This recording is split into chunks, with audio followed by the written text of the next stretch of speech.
So I can't lie, I definitely underestimated how difficult it was going to be to make this video. The end result wasn't exactly what I had in mind, but sometimes it's not always about the result, it's about the journey to get there. So I want to share the process with y'all today of my first real attempt at street photography on a film camera.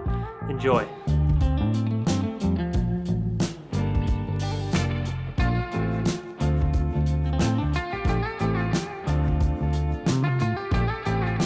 YouTube, what is good? Today we're continuing the film photography kick on this channel. Y'all want me to do film? Today we're gonna try to do some street photography with this film right here. Now I wanted to use Portra 400 because everyone is telling me, yo, do a video with Portra, do it, but they did not have any because all the people commenting to make that video are probably out buying it. But they did have some of this available right here, and y'all know I don't know a lot about film, so I had to look this up online to make sure it was a decent one. It's called Fujifilm Extra 400, and when I did my research, I realized this is one of the more popular and what a lot of people say underrated films out there that is still really readily available today. I believe you can still buy this at most Walmarts. Also, one last thing, the camera we're using today is a Nikon N65. This was my dad's camera back in the day. He gave it to me for a long time. It was just collecting dust on my shelf, just being like a backdrop for the videos, but as of late, I'm interested in trying it out. I used it one time before, but I used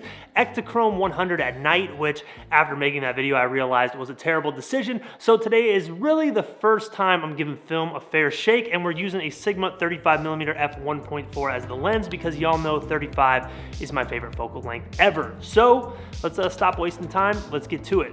So while I'm driving out to our location, I want to thank the sponsor today, Squarespace. Head over to squarespace.com/EvanRanft to start a free trial, and you can use code EvanRanft to get 10% off your first purchase. Now, Monday's video was a video where I break down exactly how I built a portfolio on my website. This is something I regretted not doing for the longest time. A portfolio is one of the best ways for clients to get an idea of what you're all about, and it's a way for clients to see themselves as your photography works. So building a portfolio is a no-brainer for anyone who's trying to get started in the photo industry. And in Monday's video, I break down exactly how I built a portfolio on my Squarespace site. I'll link that video in the description on this video so you can go check it out. But Squarespace can do a lot more than just a portfolio. Squarespace is a huge part of my photography business. It allows me to sell prints. It allows me to sell merchandise. It allows me to sell my photo book. It also allows me to have a blog page where I can do things like share photos from videos like this one to connect with my audience even more. And here's what's great about Squarespace. You don't have to be a web design expert. All you need to know how to do is drag and drop files and fill in a template that you like. And Squarespace is known for their award-winning customer service, so you can reach out to them with questions through social media or through their website, and they can help you along the process of building your website. So squarespace.com/EvanRanft is where you can start a free trial. You can experiment with building a site, and then when it's time to purchase, you can use code EvanRanft to get 10% off that first purchase. So whether you need a website, a domain, or an online store, Squarespace is the place to do it, and you can use my website, evanranft.com, as inspiration if you need to. Thank you, Squarespace, for sponsoring today's video.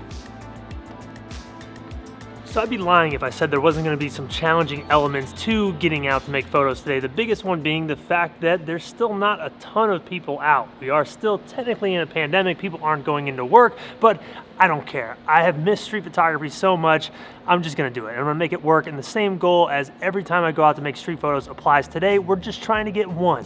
We're just trying to get one photo that I'm happy with. I'm optimistic that we'll be able to do something.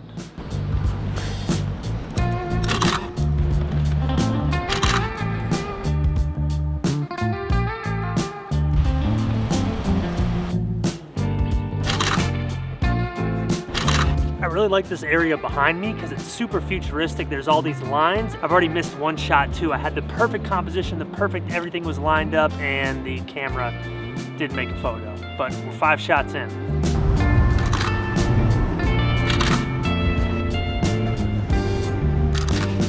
So a few things we got to work around today. One, I'm realizing this camera, check this out. So if it's on all the way to the on switch, it doesn't work. It's got to be slightly off for the camera to work properly. Realized that after I missed a few photos. Also, I'm realizing that the focus on this, not the greatest. I think I would prefer a rangefinder just because I could actually like set focus and then move the camera to compose it. Whereas right now, I'm trying to compose it and use the autofocus and it's not working great. It's not the worst thing in the world. I'm gonna work around it, but it is a limitation that I'm realizing probably just with this camera because I don't know the history of it. It could have like gotten dropped for all I know, but it's a Definitely not digital, but it's working all right.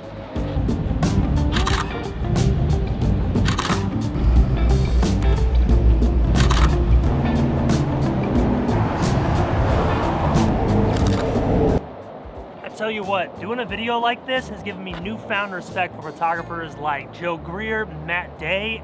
This is tough. This is the most awkward camera angle ever, but I don't have a tripod, so we're making it work.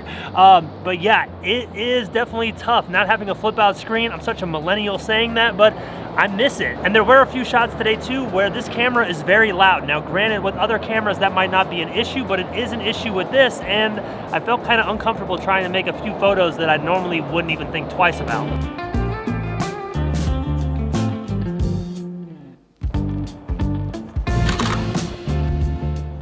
All right, so I was right about some stuff and I was wrong about some stuff. I was right about there not being a lot of people out. There wasn't as much happening. I think we still got one photo that I'm gonna be happy with. I was wrong about how much film I was gonna use. I ended up only using one roll of film. I still have 3 shots left, which I'm gonna use on the way out. There's one location I wanna drive by, but all in all, a good day. It just felt good to be back.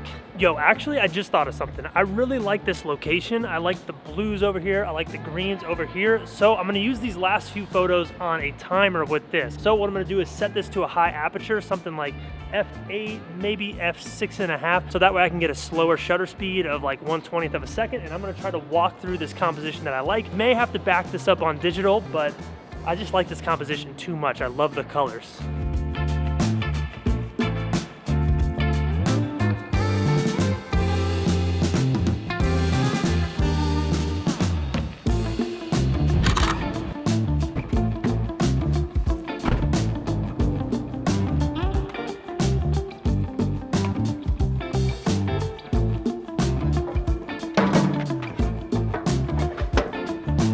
Yo, this might be my last film photography video because low-key, your boy sucks at film photography. Every time I make one of these videos, I'm like, the final result wasn't the best. But I know that's not why a lot of you watch these videos anyways. It's a vlog, you know, it's about trying something new.